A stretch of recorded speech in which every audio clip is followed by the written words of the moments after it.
Hey guys, welcome back. Want to start off with our riddle of the day from yesterday. The riddle of the day was David's father has three sons, Snap, Crackle, and the answer is David. I fell for that one. I thought it was Pop.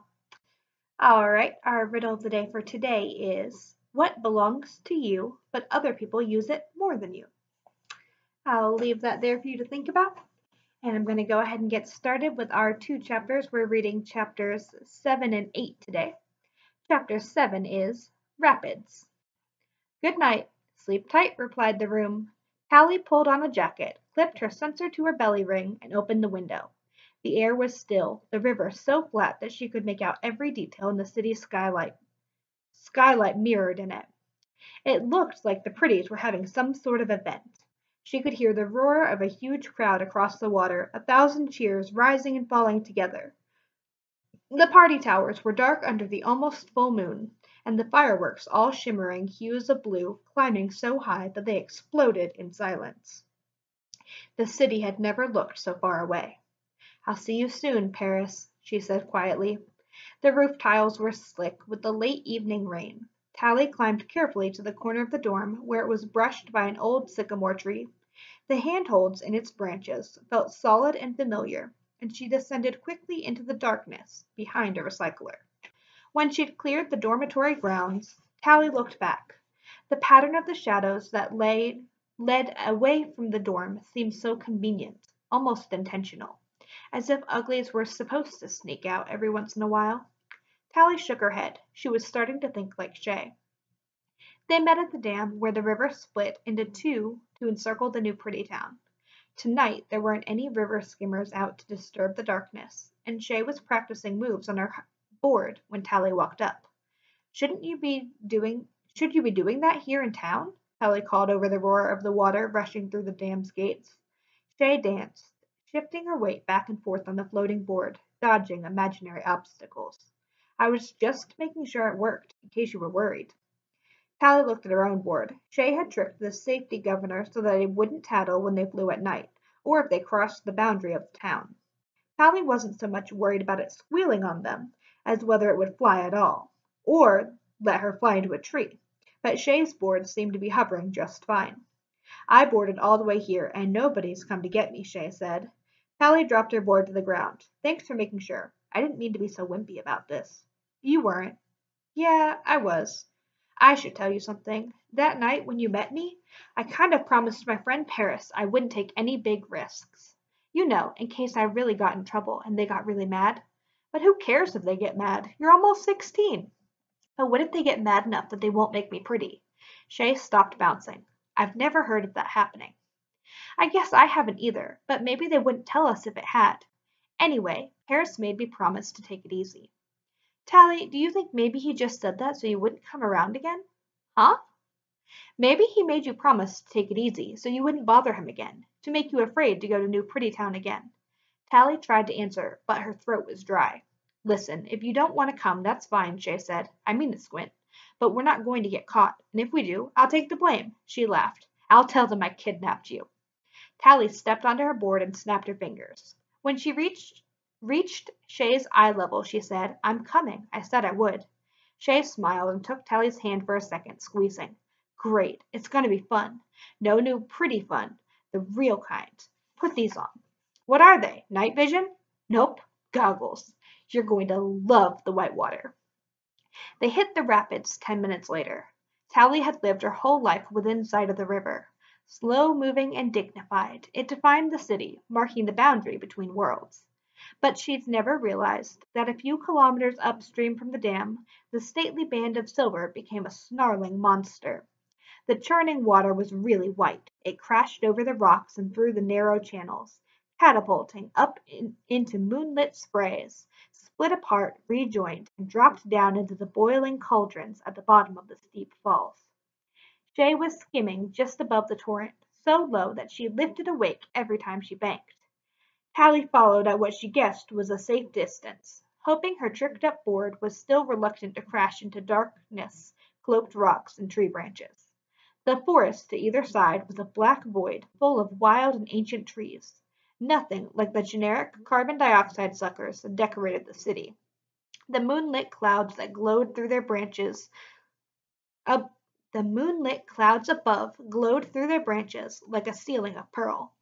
Every time Shay screamed, Tally knew she was about to follow her friend through a wall of spray leaping up from the maelstrom. Maelstrom. Some shone like white lace curtains in the moonlight, but others struck unexpectedly from the darkness. Tally also found herself crashing through the arcs of cold water rising from Shay's board when it dipped or banked, but at least she knew when a turn was coming. The first few minutes were sheer terror. Her teeth clenched so hard that her jaw ached. Her toes curled up inside her special new grippy shoes. Her arms and even fingers spread wide for balance. But gradually, Tally grew accustomed to the darkness, the roar of the water below, the unexpected slap of cold spray against her face. It was wilder and faster and farther than she had ever flown before. The river wound into the dark forest, cutting its serpentine route into the unknown. Finally, Shay waved her hands and pulled up, the back of her board skimming low into the water. Tally climbed to avoid the wake, spinning her board in a tight circle to bring it to a smooth halt. Are we there? Not quite, but look. Shay pointed back the way they'd come. Tally gasped as she took in the view. The distant city was a bright coin nestled in the darkness. The fireworks of New Pretty Town, the barest cold blue shimmer. They must have climbed a long way up. Tally could see patches of moonlight rolling across the low hills around the city, pushed along by the light wind that barely tugged at the clouds. She'd never been beyond the city limits at night, and had never seen it lit up like this from afar. Tally pulled off her spattered goggles and took a deep breath. The air was full of sharp smells, evergreen sap, and wildflowers, the electric smell of churning water. Nice, huh? Yeah, Tally panted. Much better than sneaking around New Pretty Town. Shay grinned happily. I'm really glad you think so. I've been wanting to come out here so bad, but not alone, you know? Tally looked at the surrounding forest, trying to peer into the black spaces between the trees. This was really the wild, where anything could be hidden, not a place for human beings. She shivered at the thought of being here alone. Where to now? Now we walk. Walk? Shay eased her board to the shore and stepped off. Yeah, there's a vein of iron about a half-kilometer that way, but nothing between here and there. What are you talking about? Tally, hoverboards work on magnetic levitation, right? So there's got to be some kind of metal around or they don't hover. I guess so, but in town there's a steel grid built into the ground, no matter where you go. Out here, you have to be careful. What happens if your board can't hover anymore? It falls down, and your crash bracelets don't work either. Oh. Tally stepped from her board and held it under one arm. All her muscles were sore from the wild ride here. It was good to be on solid ground. The rocks felt reassuringly the opposite of hovery under her shaky legs. After a few minutes walking, though, the board started to grow heavy. By the time the noise of the river had faded to a dull roar behind them, it felt like a plank of oak under her arm. I didn't know these things weighed so much. Yeah, this is what a board weighs when it's not hovering. Out here, you find out that the city fools you about how things really work. The sky was getting cloudier, and in the darkness the cold seemed more intense. Tally hoisted the board up to get a better grip, wondering if it was going to rain. She was already wet enough from the rapids. I kind of like being fooled about some things. After a long scramble through the rocks, Shay broke the silence. This way, there's a natural vein of iron underground. You can feel it in your crash bracelets. Tally held out one hand and frowned, unconvinced. But after another minute she felt a faint tugging in her bracelet, like a ghost pulling her forward. Her board started to lighten, and soon she and Shay had hopped on again, coasting over a ridge and down into the dark valley. On board, Tally found the breath to ask a question that had been bugging her. So if hoverboards need metal, how do they work on the river? Panning for gold. What? Rivers come from springs, which come from inside mountains. The water brings up minerals from inside the earth, so there's always metals at the bottom of rivers. Right, like when people used to pan for gold. Yeah, exactly. But actually, boards prefer iron. All that glitters is not hovery. Tally frowned. Shay sometimes talked in a mysterious way, like she was quoting the lyrics of some band nobody else listened to. She almost asked, but Shay came to a sudden halt and pointed downward. The clouds were breaking. The moonlight shot through them to fall across the floor of the valley. Hulking towers rose up, casting jagged showers, their human-made shapes obvious in the plain of treetops rippling in the wind. The Rusty Ruins. Chapter 8. The Rusty Ruins. A few blank windows stared down at them in the silence from the husks of the giant buildings. Any glass had long since shattered, any wood had rotted, and nothing remained but the metal frames, mortar, and stone crumbling in the grip of invading vegetation. Looking down at the black, empty doorways, Tally's skin crawled with the thought of descending to peer into one. The two friends slid between the ruined buildings, riding high and silent, as if not to disturb the ghosts of the dead city. Below them the streets were full of burned-out cars, squeezed together between the looming walls. Whatever had destroyed the city, the people had tried to escape it. Tally remembered from her last school trip to the ruins that the cars couldn't hover. They just rolled along rubber wheels. The Rusties had been stuck down in these streets like a horde of rats trapped in a burning maze. Shay, you're pretty sure our boards aren't going to suddenly conk out, right? She called softly. Don't worry, whoever built this city loved to waste metal. They aren't called the Rusty Ruins because some guy called Rusty discovered them. Tally had to agree. Every building sported jagged spurs of metal sticking from its broken walls, like bones jutting from a long-dead animal. She remembered that the Rusties didn't use hover struts. Every building was squat, crude, and massive, and needed a steel skeleton to keep it from falling down. And some of them were so huge. The Rusties didn't put their factories underground. They all worked together like bees in a hive instead of at home. The smallest ruin here was bigger than the biggest dorm in Uglyville, bigger than even Garbo Mansion. Seeing them now, at night, the ruins felt much more real to Tally. On school trips, the teachers always made the Rusties out to be so stupid. You almost couldn't believe that people lived like this. Burning trees to clear land, burning oil for heat and power, setting the atmosphere on fire with their weapons. But in the moonlight she could imagine people scrambling over flaming cars to escape the crumbling city, panicking after their flight from this untenable pile of metal and stone. Shay's voice pulled Tally from her reverie. Come on, I want to show you something. Shay cruised to the edge of the building, then out over the trees. Are you sure that we can? Look down. Below, Tally saw metal glinting through the trees. The ruins are much bigger than they let on, Shay said. They just keep that part of the city standing for the school trips and museum stuff. But it goes on forever. With lots of metal? Yeah, tons. Don't worry, I've flown all over the place. Tally swallowed, keeping an eye out for any sign of ruin below, glad that Shay was moving at a nice slow speed. A shape emerged from the forest, a long spine that rose and fell like a frozen wave. It led away from them, off into the darkness. Here it is. Okay, but what is it? Tally asked. It's called a roller coaster. Remember, I told you I'd show you one. It's pretty, but what's it for? We're having fun. No way. Yes way. Apparently the Rusties did have some fun. It's like a track. They would stick ground cars to it and go as fast as they could, up, down, and around in circles, like hoverboarding without hovering. And they made it out of some really unrusty kind of steel, for safety, I guess. Tally frowned. She'd only imagined the Rusties working in giant stone hives and struggling to escape on that last horrible day. Not having fun. Let's do it, Shay said. Let's roller coaster. How? On your board. Shay turned to Tally and said seriously, but you've got to go fast. It's dangerous unless you're really moving. Why? You'll see. Shay turned away and sped down the roller coaster, flying just above the track. Tally sighed and leaned hard after her. At least the thing was metal. It also turned out to be a great ride. It was like a hoverboard course made of solid, complete with tight banked turns, sharp climbs followed by long drops, even loops that took Tally upside down, her crash bracelets activating to keep her on board. It was amazing what good shape it was in. The Rusties must have built it out of something really special, just as Shay had said.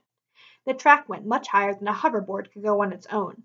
On the roller coaster, hoverboarding was really like being a bird. It wound around in a wide, slow arc, circling back towards where they'd started. The final approach began with the huge climb. Take this part, fast, Shay shouted over her shoulder as she zoomed ahead. Tally followed at top speed, rocketing up the spindly track. She could see the ruins in the distance, broken black spires against the trees, and behind them a moonlit glimmer that might have been the sea. This was really high. She heard a scream of pleasure as she reached the top. Shay had disappeared. Tally leaned forward to speed up. Suddenly, the board dropped out from under her. It simply fell away from her feet, leaving her flying through midair. The track below her had disappeared. Tally clenched her fists, waiting for the crash bracelets to kick in and haul her up by the wrists, but they had become as useless as the board, just heavy strips of steel dragging her towards the ground. "Shay!" she screamed as she fell in the blackness. Then Tally saw the framework of the roller coaster ahead. Only a short segment was missing. Suddenly the crash bracelets pulled her upwards, and she felt the solid surface of the hoverboard coming up from under her feet. Her momentum had carried her to the other side of the gap. The board must have sailed along with her, just below her feet, for those terrifying seconds of free fall. She found herself cruising down the track to where Shay was waiting at the bottom. "You're insane!" she shouted. "Pretty cool, huh?" "No!" Tally yelled. "Why didn't you tell me it was broken?" Shay shrugged. "More fun that way." "More fun!" Her heart was beating fast, her vision strangely clear. She was full of anger and relief and joy. "Well, kind of, but you suck." Tally stepped from the board and walked across the grass on rubbery legs. She had found a broken stone big enough to sit on and lowered herself shakily onto it. Shay jumped off her board. "Hey, sorry." "That was horrible, Shay. I was falling." "Not for long. Like 5 seconds. I thought you said you'd bungeed out off a building." Tally glared at Shay. "Yeah, I did, but I knew I wasn't going to go splat." "True, but you see, the first time someone showed me the roller coaster, they didn't tell me about the gap, and I thought it was pretty cool finding out that way. Best time's the first time. I want you to feel it too. You thought falling was cool?" "Well, maybe at first I was pretty angry." "Yeah, I definitely was." Shay smiled broadly, "but I got over it." "Give me a second on that one, Skinny." "Take your time." Tally's breathing slowed, and her heart gradually stopped trying to beat its way out of her chest. But her brain stayed clear as it had for those seconds of free fall, and she found herself wondering who had found the roller coaster first, and how many other uglies had come here since. "Shay, who showed you all this?" "Friends older than me, uglies like us, who tried to figure out how stuff works, and how to trick it." Shay looked up at the ancient serpentine shape of the roller coaster, and the vines crawling up its framework. "I wonder how long uglies have been coming here." "Probably a long time. You pass stuff along. You know, one person figures out how to trick their board, the next finds the rapids, the next makes it to the ruins. Then somebody gets brave enough to jump the gap in the roller coaster." Tally swallowed. "Or jumps it accidentally." Shay nodded. "But they all get turned pretty in the end." "Happy ending," Tally said. Shay shrugged. "How do you know it's called a roller coaster anyways? Did you look it up somewhere?" "No," Shay said. "Someone told me." "But how'd they know?" "This guy knows lots of stuff. Tricks, stuff about ruins. He's really cool." Something about Shay's voice made Tally turn and take her hand. "But he's pretty now, I guess." Shay pulled away and bit a fingernail. "No, he's not." "But I thought all your friends—" "Tally, will you make me a promise? A real promise?" "Sure, I guess. What kind of promise?"